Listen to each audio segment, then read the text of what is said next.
साथियों, मैं गौरी, गणपति आदि हिंदू धर्म के किसी भी देवी देवताओं को नहीं मानूंगा तथा न ही उनकी मैं पूजा करूंगा।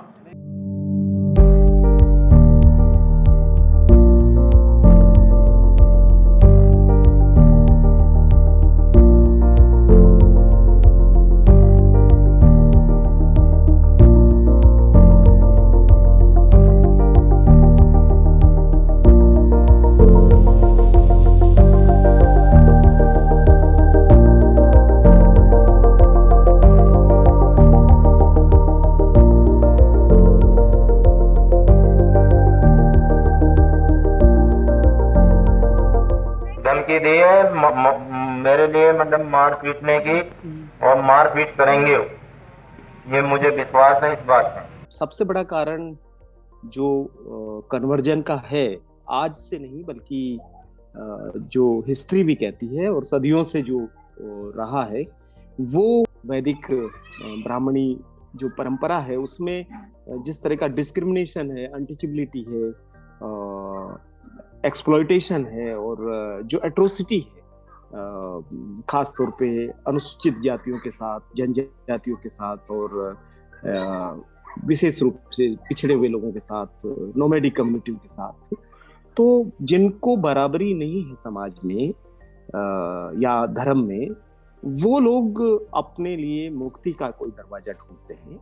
और ये कोई नई बात नहीं है, ये मैं इसको बिल्कुल भी नई परिघटना नहीं मानता, बल्कि ये निरंतर हो रहा है और कई शताब्दियों से जारी है। तो जैसे बुद्ध के साथ जो लोग गए होंगे उस जमाने में, वो भी ऐसे लोग थे। वहां भी आपको पता चलता है कि जो सफाई करने वाले सुनीत नाम के बंदे ने प्रविज्ञा ली या उपाली नाई ने ली। हजारों साल से ये जारी है, जहाँ लोग बराबरी की तलाश में ऐसे धर्म की तरफ आकर्षित होते हैं या जाते हैं जहां उनको धार्मिक चीजों के पालन करने के लिए बराबरी हो, जहां कोई रोकथाम ना हो, जहां कोई ये ना कहता हो कि तुम इस पंडाल में नहीं आ सकते, इस मंदिर में नहीं जा सकते, यहाँ तक नहीं चढ़ सकते, मूर्ति नहीं छू सकते।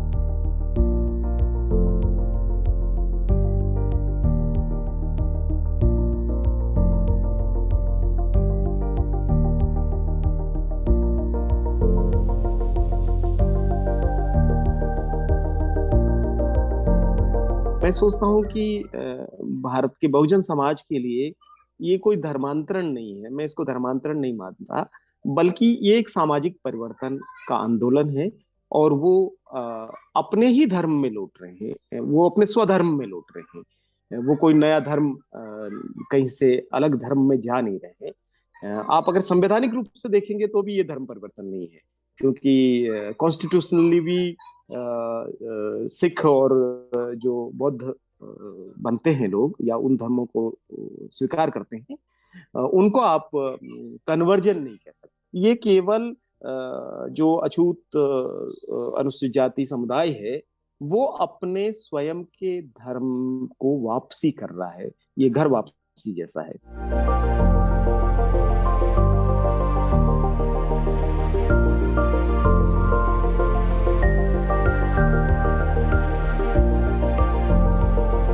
आश्चर्यजनक बात यह है कि राजेंद्र पाल गौतम ने जो नहीं किया कुछ भी अपराध, उसको अपराध माना गया और उसके आधार पर उनसे इस्तीफा लिया गया। ये अब छोटे छोटे गांवों में अगर लोग डिस्क्रिमिनेशन के खिलाफ खड़े हो रहे हैं और देवी देवताओं की मूर्तियों को नकार रहे हैं और 22 प्रतिज्ञाएं ले रहे हैं और बुद्धिज्म को वापस लौट रहे हैं, तो ये तो अभी तो आंधी है, अभी सुनामी के रूप में आने वाला, और ये रुकने वाला है। बीजेपी भी कर रही है कि वो बाबा साहब के स्मारक बनवा रही है और ये फोटो लगवा रहे हैं, लेकिन जब उनका विचार के साथ खड़ा होने का जब मौका आता है तो वो विचार के साथ खड़े नहीं होते, उनके लोगों के साथ खड़े नहीं होते। मुझे लगता है कि राजेंद्र पाल गौतम जैसे लोगों को खुल करके और आगे आना चाहिए।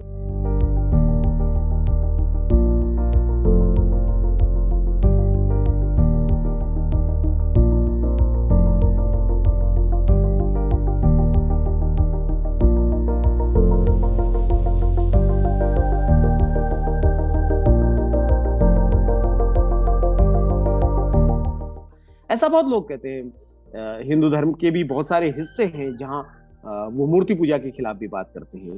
वो देवी देवता के खिलाफ भी बात करते हैं। आप आर्य समाज को देखिए और सत्यार्थ प्रकाश पढ़िए दयानंद सरस्वती की, वो क्या लिखते हैं, या पूरा जो लिंगायत वाला मूवमेंट है बसवराज वाला, वो क्या कहते हैं, कबीर क्या कहते हैं, रविदास किस तरीके से कहते हैं, बुद्ध और महावीर किस तरीके से वेद की निंदा करते हैं, आत्मा और परमात्मा को नकारते हैं। तो ये तो हमारे यहाँ की परंपरा है, इसमें भावनाएं आहत होने की क्या बात है। और ऐसे भावनाएं आहत होने लगी तो फिर तो कुछ काम ही नहीं चल सकता है, फिर तो फ्रीडम ऑफ एक्सप्रेशन का क्या मतलब है।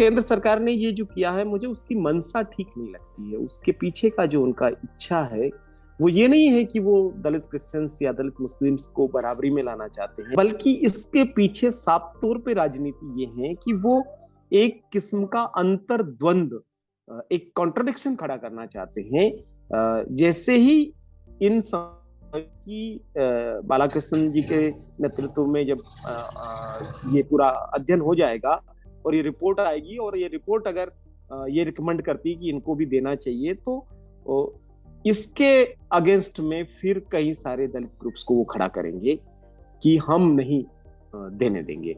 और वो चाहते हैं कि विभिन्न समुदायों में जो दलित हैं वो एकजुट न हो जाए कहीं पर। हर व्यक्ति के आंख के रेटिना से लगा कर, फिंगरप्रिंट से लगा करके उसका जो कुछ भी जानकारी हो सकती है वो सब तो सरकार के पास मौजूद है। तो आप नया क्या निकालेंगे इससे? दरअसल वो नया ये निकालेंगे कि आपस में कैसे इनको लड़ाया जा सकता है। तो और इसके पीछे वो ये साबित करना चाहते हैं कि आपको कन्वर्जन की जरूरत नहीं है, क्योंकि कन्वर्ट होने के बाद भी आपकी स्थिति में तो कोई बदलाव होता नहीं, तो आप क्यों कन्वर्जन कर रहे हैं? आप हिंदू ही बने रहो। जिस तरह का आप कानूनी प्रावधान करते हैं, उनका प्रचार प्रसार, जांच अधिकारियों की ट्रेनिंग और फ्री एंड फेयर जांच हो सके, उसका एक पूरा मैकेनिज्म सरकार को डेवलप करना पड़ेगा। दूसरी तरफ मुझे लगता है कि बड़े पैमाने पर एक अवेयरनेस करनी पड़ेगी। उन लोगों पे काम करना है जो जाति की एक गंभीर बीमारी से ग्रसित लोग हैं, और ये पीढ़ी दर पीढ़ी ये आनुवंशिक बीमारी है।